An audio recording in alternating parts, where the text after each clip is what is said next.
बहन भाइयों को नमस्कार। हमेशा की तरह फिर आज एक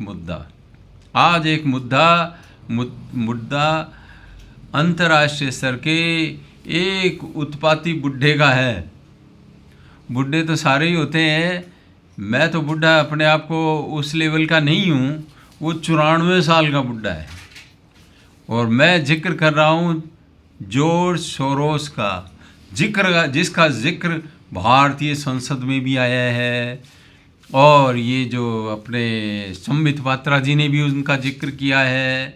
यह बड़ा खतरनाक बुड्ढा है और पैसे की इतनी भूख, पैसा बनाने की इतनी भारी कला उसके पास, वो अरबपतियों में शामिल है। वो क्या करता है कि सरकारों को अस्थिर कर देता है, सरकारें गिरा देता है। उसने इंग्लैंड के बैंक को बर्बाद कर दिया इस सोरोस ने। और आजकल ये अडानी वगैरह के पीछे पड़ा हुआ है, लठ लेकर के अडानी अंबानी के पीछे, और वो इनके पीछे पड़ा हुआ है शेयर मार्केट गिराने के लिए भारत की, क्योंकि तरक्की पसंद नहीं आ रही है। और इसमें हमारे सहयोग दे रहे हैं प्रतिपक्ष के नेता। क्यों दे रहे हैं? क्योंकि वो भाषा बोलते हैं जैसी उन्होंने मोदी के विरोध स्वरूप में बोली। इन्हें अधिनायकवादी कहा और ये कहा कि धारा 370 गलत हटाई है, और इसके साथ साथ जो नागरिकता संशोधन कानून है उसका विरोध किया। बोलो उसमें भी तेरे क्यों पेट में दर्द हो रहा है भाई? है फिर भी पेट में उसके दर्द होता है। अलगाववादियों का वो समर्थन करता है और शेयर मार्केट्स को गिरू के इन्वेस्टमेंट करके और फिर पैसे बना लेता है, और झूठी अफवाहें।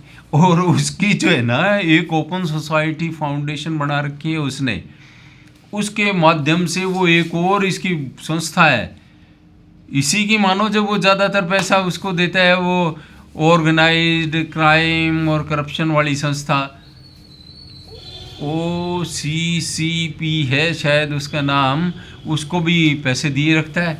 और वो नैरेटिव बिल्डिंग करते रहते हैं और सरकारें तक गिरा देते हैं। कहते बांग्लादेश वाली सरकार गिरी ना, उसमें भी अमेरिकन डीप स्टेट इस जैसे लोगों का हाथ है। और साथ साथ वो अमेरिकन सरकार भी तो ऐसी है ना, वो भी अंतर्राष्ट्रीय चौधरी है। वो भारत को बढ़ता हुआ, चाइना को बढ़ता हुआ किसी को बर्दाश्त नहीं करता। ये चौधरी की आदत होती है, गांव के चौधरी ऐसे ही करते हैं।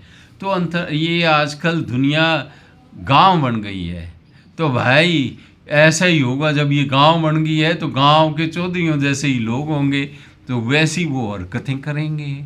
तो ये जो सोरोस है, ये अंतर्राष्ट्रीय उत्पाती बुढ़ा, मैं इसको ये कहना पसंद करूँगा, ये बड़ा खतरनाक है। और अब वहाँ अब नए जो राष्ट्रपति अमेरिका के आ रहे हैं, ट्रंप साहब, उनको भी इसकी हरकतों का पता है। अब इसका वो इलाज करेंगे, ऐसा हमें पक्का भरोसा है।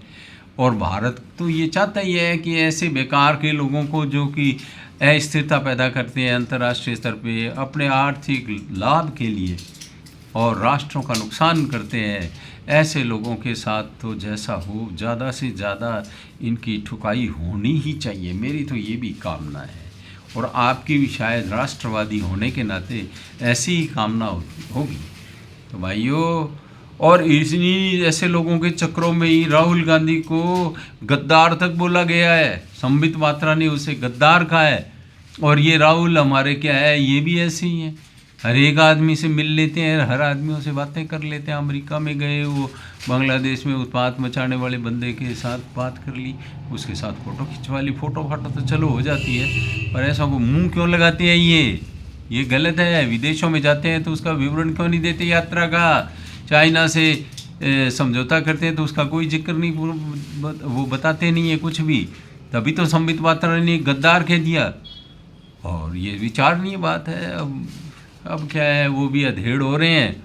राहुल जी चिर युवा हैं और कहते हैं मैं तो तपस्वी हूँ। अब तपस्वी जी महाराज क्या करेंगे, देखो आगे आगे होता है क्या।